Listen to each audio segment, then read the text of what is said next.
Get ready for this one, because this video is on the World Economic Forum.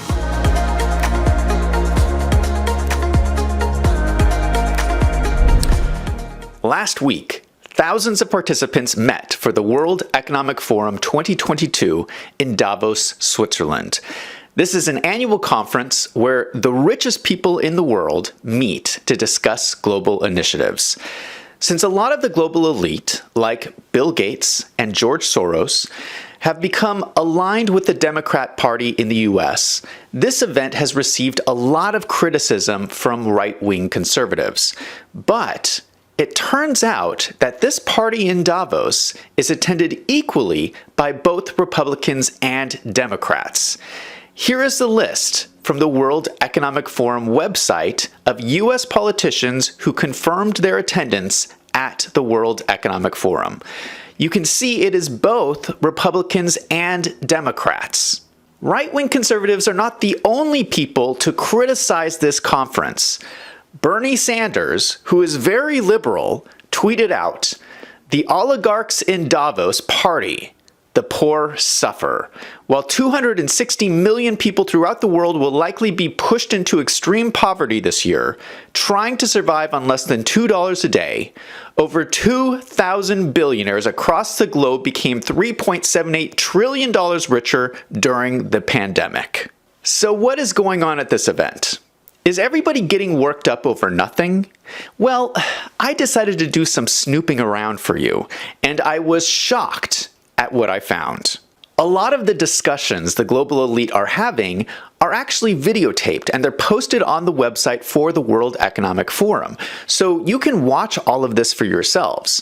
There are a lot of conspiracy theories out there. I want to be careful I don't mischaracterize what people are saying or take things out of context. I want to stick with the facts. So, I'm going to show you what people are saying in their own words. These are a few examples of what the global elite think about you. The first example I'm going to show you is Kjerstin Braathen. Now, I apologize if I'm mispronouncing the name. She is the CEO of Norway's largest financial services group. This is Kjerstin talking on a panel discussing climate change. We have taken a very clear stance that we see our role and responsibility to be an accelerator. We should help businesses. We should require them to set concrete targets. We scrutinize their transition plans, and we have set clear targets on energy transition to reduce the footprint of our portfolios by partially by 2030 and then fully by 2050. And we are largely reallocating capital over to sustainable investments. So the same framework needs to be applied, we believe, for nature, and we really look forward to the frameworks that are being developed. We need more data and metrics and measurements in order to scale the initiative. Let me explain for you what she's saying. Her bank is going to start monitoring businesses on their political stances for things like climate change. And if you do not agree with a certain political agenda, you will not get a bank loan. I find this outrageous. Managing a bank is an important responsibility. Banks are supposed to take on the responsibility of providing access to capital for your community.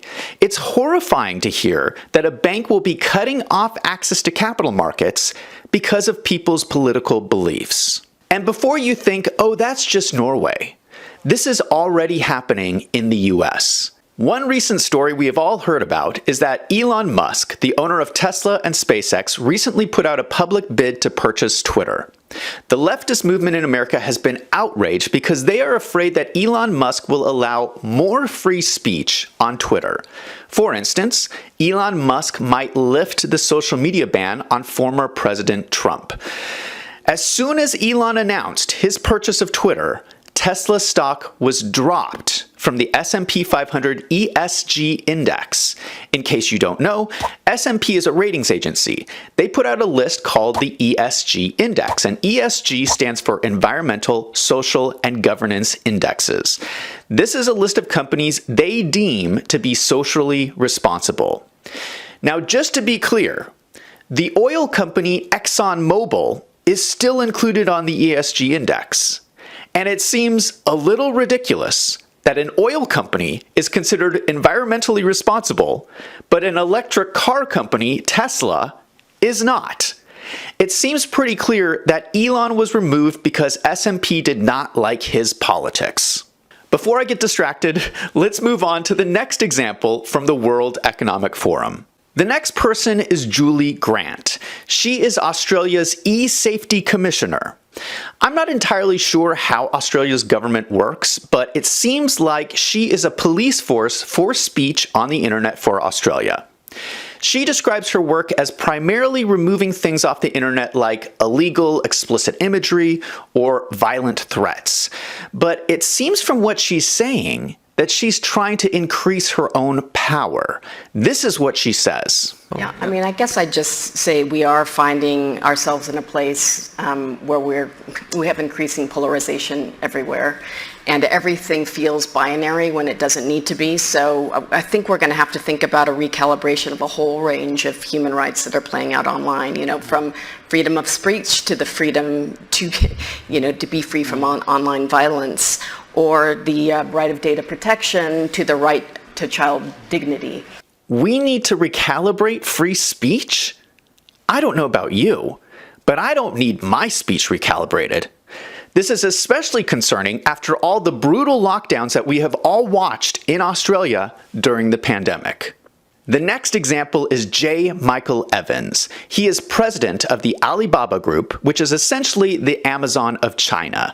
He is on another panel talking about climate change. So from a consumer standpoint, at billion consumers, we're developing through technology an ability for consumers to measure their own carbon footprint.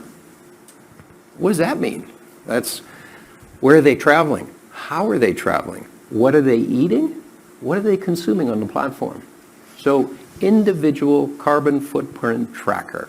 Stay tuned. We don't have it operational yet, but this is something that we're working on. It's funny how all of these conversations about climate change all have to do with us giving the global elite more power.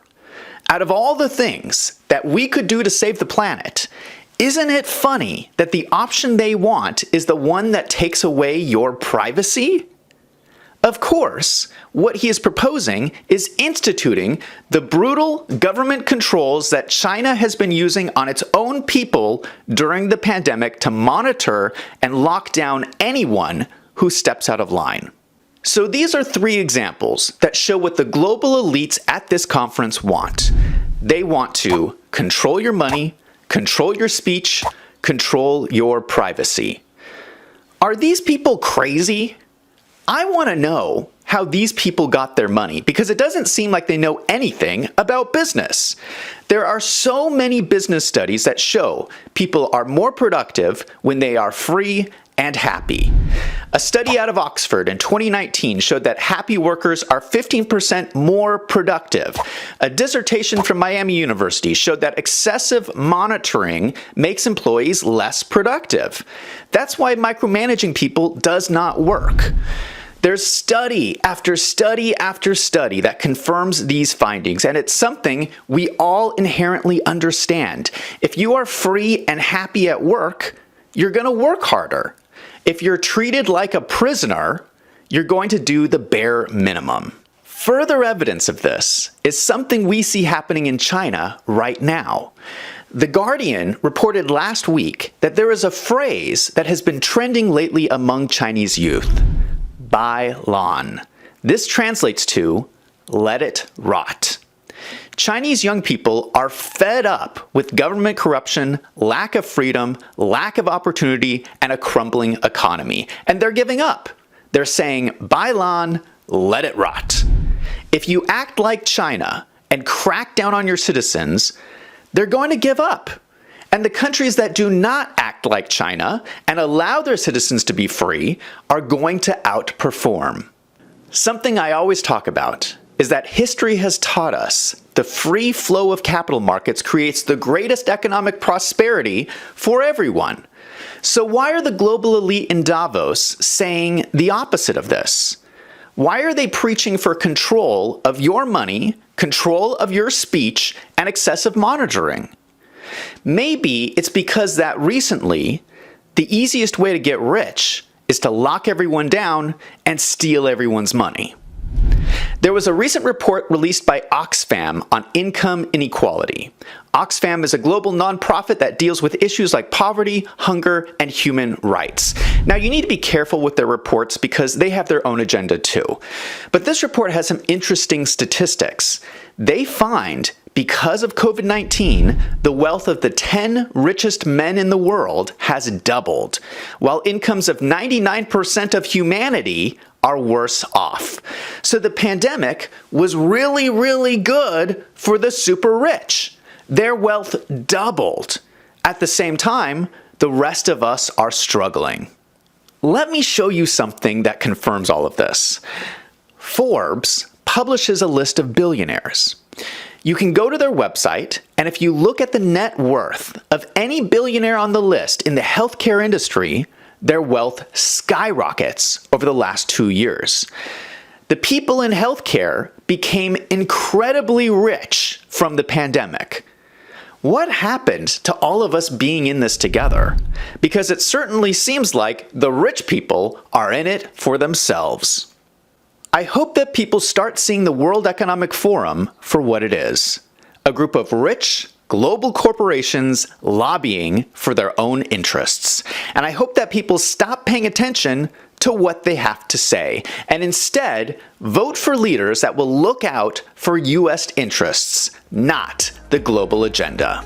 Now I want to hear from you. Are you a fan of the World Economic Forum? Go ahead and leave a comment down below. Thank you so much for watching. I'm Zach from Wolves in Finance. Let's go out and make some money.